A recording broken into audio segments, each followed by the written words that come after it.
Good afternoon, ladies and gentlemen, members of the press. Thank you for coming to this special event hosted by the Asian American Coalition for Education in the Asian Pacific American Heritage Month. We are here at a historical moment.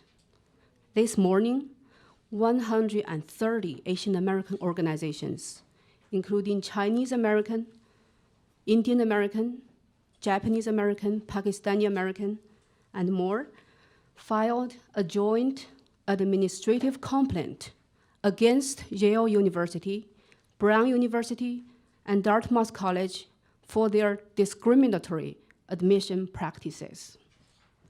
Organizations from California to New York, from Massachusetts to Florida joined our complaint, more than doubling the 64 organizations that joined the complaint against Harvard last year.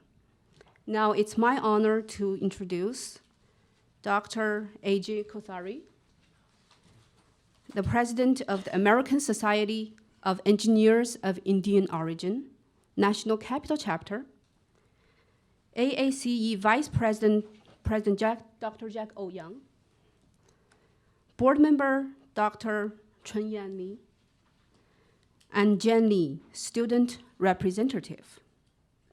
Our chairperson, Yukong Zhao, has been the untiring driving force in this year's complaint.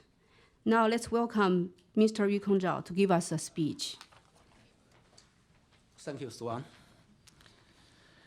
Ladies and gentlemen, today is another major milestone in Asian Americans' fight for equal education rights.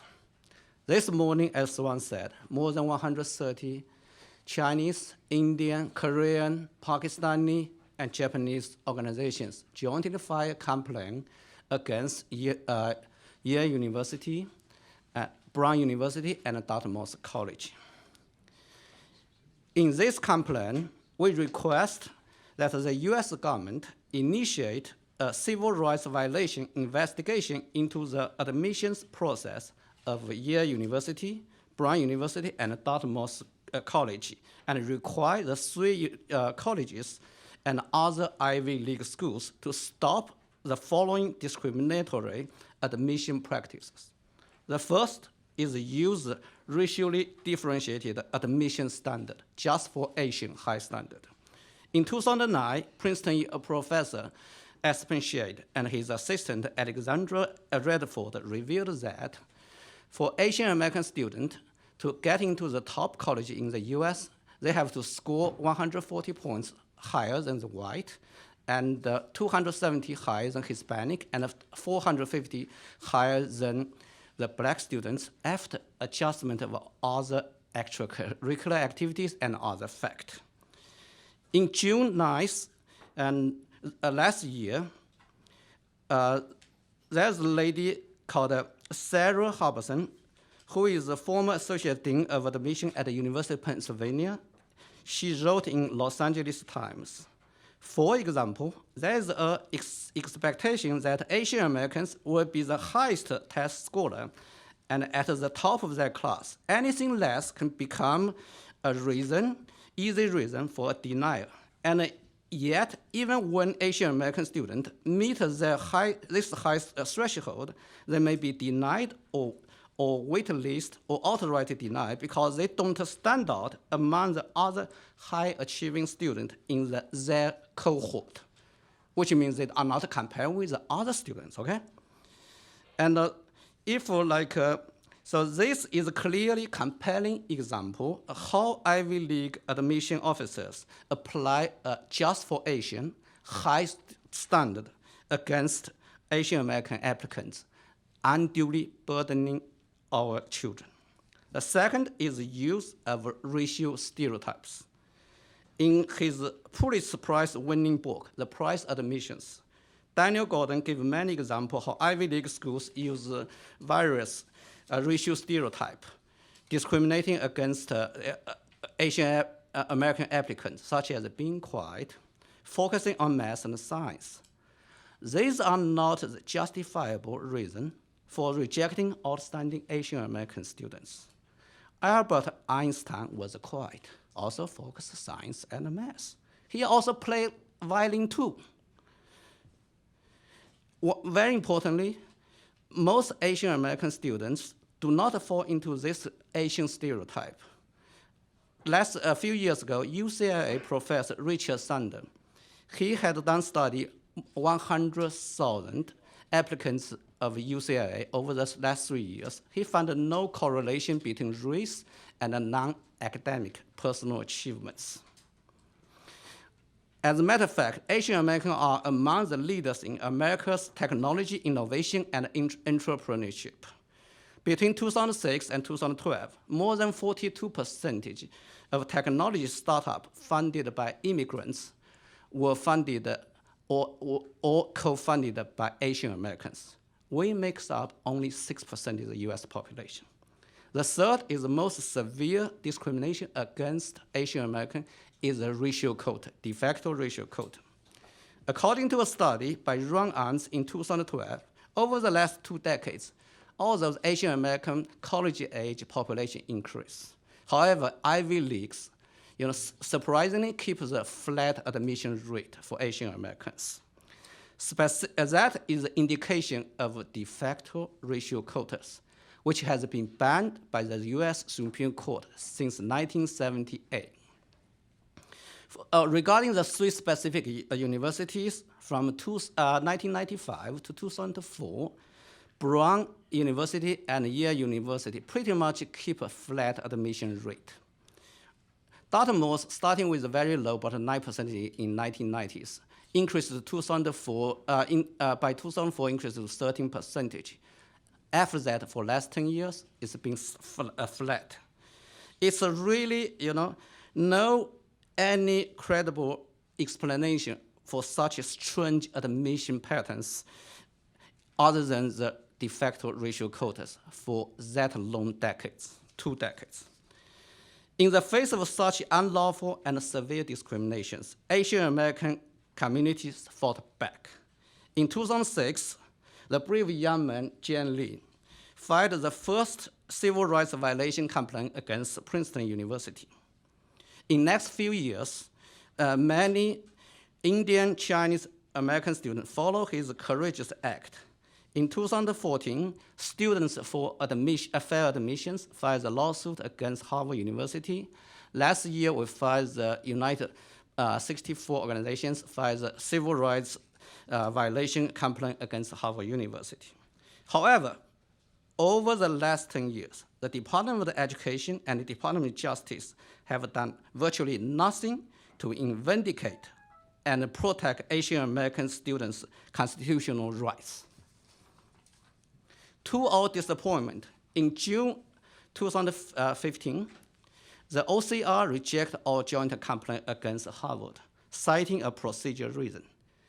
In September 2015, OCR issued a report on its investigation of Princeton University's admission process, stating it had found no discrimination by Princeton against Asian American applicants. However, if any expert reads this report, they will find the investigation is methodologically flawed and its conclusion is clearly biased. Let me give you 3 reasons for this assessment. 1, the first complaint by Jian Li was filed in 2006. Supposedly, the OCR should look at 2006 or prior data to say whether or not there is a racial quota. Instead, OCR used 2012 and 2014 admission data to conclude there's no racial quota because 2012 and 2014, the rate already increased. So it's totally a joke. Second, the report never examined Princeton University hold Asian American applicant as a higher standard. They never done that. The thirdly is in 2013, another Asian American children, Michael Wang, filed complaints. But this report, which was released in 2015, they ignored his complaint and just gave the Princeton University green light without even finishing all the pending complaints investigation. Today, I want to remind everybody, in May 2014, President Obama made a promise to Asian Americans. He said, Let us ensure the law respects everyone, civil rights apply to everyone, and everyone who works hard and plays by rules will have a chance to get ahead. Asian Americans are known for working hard and playing by the rules, and we deserve an equal chance to get ahead. However, based on the track records, I have to say the US government has failed to keep President Obama's promise. It has let 20 million Asian Americans down. 1 year ago, we broke the history by uniting 64 Asian American organizations. That time, at the same conference room, I announced, after being largely silent for more than 20 years, Asian American communities have spoken. Today, we want to tell the Ivy League schools and other colleges, Asian American communities are going to continue our fight until you totally stop your unlawful discrimination against our children. Just 1 year later, we become even stronger. We have doubled our alliance with more than 130 Asian American organizations joined our campaign. More Asian Americans, children and parents are very angry. Our children have suffered enough. It is time for the US government to take action now. We strongly request Attorney General Loretta Lynch and Education Secretary Jiang Qin, please help us stop this discrimination against Asian Americans. Do not let all children be treated as second-class citizens. At present, Asian American communities are very disappointed by the US government's previous handling of complaints by Asian American students and organizations. In order to rebuild the trust of Asian American community, AACE strongly urged the Department of Education and the Department of Justice set up an oversight committee, including delegates from AACE representing the Asian American community, to demonstrate all the objectivities and vigors of their investigation into the complaints regarding Ye, Brown, and Dartmouth. Today, Jian Li's presence reminds us it has been 10 years since he filed the civil rights violation complaint against Ivy League schools. However, most Ivy League schools have not changed their discriminatory behaviors against Asian American students. The US government has failed to help Asian American children. The discrimination against our children is increasingly severe. Dr. Kausari later will tell us a sad story in South Florida, where top 4 students are all Asians, and none of them being accepted by Ivy League schools. But the next 5 at lower ranking of different racial groups being accepted by Ivy League schools. This case is not unique. We found it in New England, on West Coast, and a lot of places in America. So we want to say,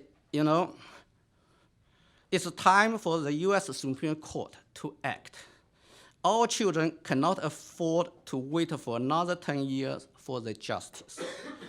So on behalf of more than 100 Asian American organizations, we strongly urge the US Supreme Court to issue a total ban of racial discrimination in college admissions in its upcoming ruling of Fisher versus University of Texas. Finally, I want to make it very clear, Asian Americans care about the education in disadvantaged communities. But we believe the fundamental way to enhance diversity is to improve the K-12 education in poor communities, not by imposing racial quotas in college admissions. We should treat all applicants the same based on merit, but jointly help the poor, regardless of their racial background. Only in this way can we build a racially harmonized society and advance American education. Thank you very much, everybody.